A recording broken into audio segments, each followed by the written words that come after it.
السلام علیکم ورحمۃ اللہ وبرکاتہ۔ معزز ناظرین و سامعین، ایک اہم ٹاپک پر آپ حضرات سے گفتگو کا ارادہ ہے۔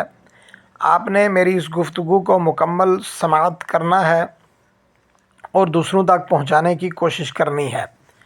آپ حضرات کو معلوم ہے ان دنوں میں ایران اسرائیل کی جنگ بالکل زوروں پر ہے۔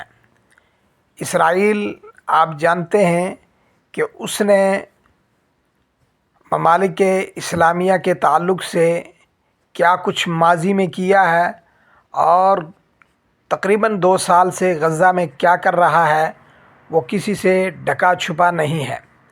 لیکن چند دنوں سے اس نے ایران کے اوپر حملہ کر کے دنیا کے سامنے یہ واضح کر دیا کہ اسرائیل کا مقصد اپنے ملک کا دفاع نہیں بلکہ جتنے بھی اسلامی ممالک ہیں، اسلامی دنیا ہے، ان کو ختم کرنا ہے۔ ان سب کے بیچ سوشل میڈیا پر ایک جنگ عروج پر ہے۔ کچھ لوگ ایران کی حمایت میں نکل آئے ہیں اور کچھ لوگ ایران کی مخالفت کر رہے ہیں۔ جو لوگ ایران کی مخالفت کر رہے ہیں کسی درجے تک ان کے سوالات بھی درست اور بجا ہیں، لیکن میرے معزز بھائیوں، ان حالات کے اندر ایک سنجیدہ مسلمان کی کیا ذمہ داری ہے بلکہ ایک انسان کی کیا ذمہ داری ہونی چاہیے، اس کا مظاہرہ بہت ضروری ہے۔ آپ جانتے ہیں کہ اس وقت دنیا کے اندر جو جنگیں لڑی جاتی ہیں ان جنگوں کا تعلق نظریات سے ہے۔ اس وقت جتنی بھی جنگیں ہیں ان جنگوں کا تعلق علاقے سے ہے۔ اس وقت جتنی بھی جنگیں لڑی جاتی ہیں ان تمام جنگوں کا تعلق معاشیات سے ہے۔ اس وقت جتنی بھی جنگیں لڑی جا رہی ہیں ان جنگوں کی وابستگی بڑے بڑے ایجنڈوں کے ساتھ ہے۔ ہمارے سامنے جو اس وقت ایجنڈا ہے وہ ایک ہی ایجنڈا ہے، وہ یہ ہے کہ امت مسلمہ کا جو مشترکہ دشمن ہے اس کے لیے ہمیں متحد ہو کر بیک آواز ہو کر سوشل میڈیا ہو یا جہاں تک ہماری رسائی ہو ہمیں اپنی بات کو پہنچانا چاہیے اور یک آواز ہونا چاہیے۔ اس میں دو رائے نہیں ہے کہ ماضی کے اندر ایران ایسی غلطیاں کر چکا ہے کہ بلاد اسلامیہ کے اندر اس نے اپنے ایجنڈے کے تحت بہت سارے اہل سنت علماء کو قتل کروایا، طلباء کو قتل کروایا، بلکہ اسلامی ملکوں کے ویران کرنے میں ایران کا کلیدی کردار ہے۔ لیکن میرے معزز علماء کرام، طلباء کرام اور بطور خاص وہ حضرات جو لکھنا جانتے ہیں، پڑھنا جانتے ہیں، جو سوشل میڈیا کی نزاکتوں کو سمجھتے ہیں، ان سے چند گزارشات کرنا میں اپنا فرض منصبی سمجھتا ہوں۔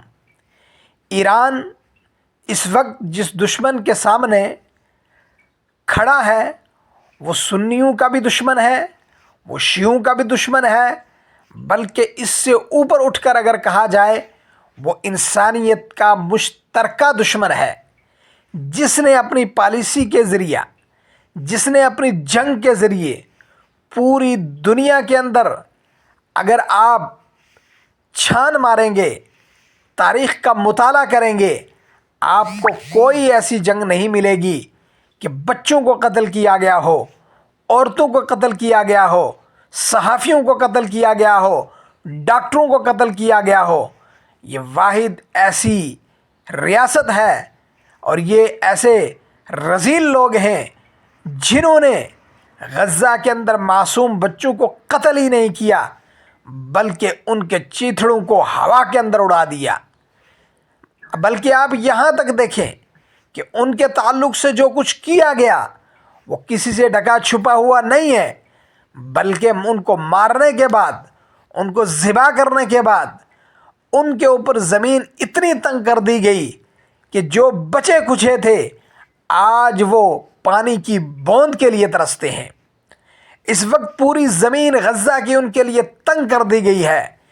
ایسے حالات میں اگر یہ من جانب اللہ انتظام ہوا ہے، ایران کے اوپر اگر اس نے اٹیک کیا ہے تو ہمیں سوشل میڈیا پر منہ کی بواسیر کے بجائے، الٹی سیدھی باتیں کرنے کے بجائے اور ماضی کے واقعات کو یاد کرنے کے بجائے اس وقت اشتراک کا جو عمل ہے اس کا، اشتراکیت کا مظاہرہ کر کے اس بات کو پوری دنیا کے سامنے واضح کرنا ہے کہ ہم اس جنگ میں اسرائیل کے ساتھی نہیں ہیں، بلکہ ہم ایران کے حمایتی ہیں۔ ہماری حمایت ایران کے ساتھ وہ کس وجہ سے ہے؟ اس لیے کہ ایران غزہ کا حمایتی ہے، ایران فلسطین کا حمایتی ہے، ایران مظلوموں کا حمایتی ہے۔ اور میں ایک بات آپ کو بتا دوں، اس وقت امت مسلمہ کے جتنے ممالک ہیں وہ بیک زبان ایران کے ساتھ ہیں۔ وہ جانتے ہیں کہ اسرائیل ایک ایسا ناسور ہے کہ اس نے اپنی خباثتوں کے ذریعے، اپنی بری عادات کے ذریعے پوری دنیا کو ٹکٹکی کا ننگا ناچ نچوایا ہے۔ قرآن مجید کا مطالعہ بتاتا ہے ضربت علیہم الذلۃ والمسکنہ، کہ اللہ نے ان پر ذلت اور مسکنت ہمیشہ طاری رکھی ہے، لیکن اس ذلت اور مسکنت کا ہم نے جو عملی مظہر دیکھا ہے وہ ان 3-4 دنوں کے اندر دیکھا ہے۔ اس لیے سوشل میڈیا پر اپنے اختلافات کا اظہار کرنے کے بجائے غزہ کے مظلوموں کو یاد کریں، فلسطین کے مظلوموں کو یاد کریں اور دیگر ان مظلوموں کو یاد کریں جن پر اس خبیث نے، اس ہلاکو نے زمین تنگ کر دی تھی۔ یہی آپ سے چند گزارشات کر رہی تھی۔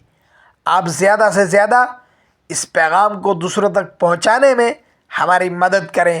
السلام علیکم ورحمۃ اللہ وبرکاتہ۔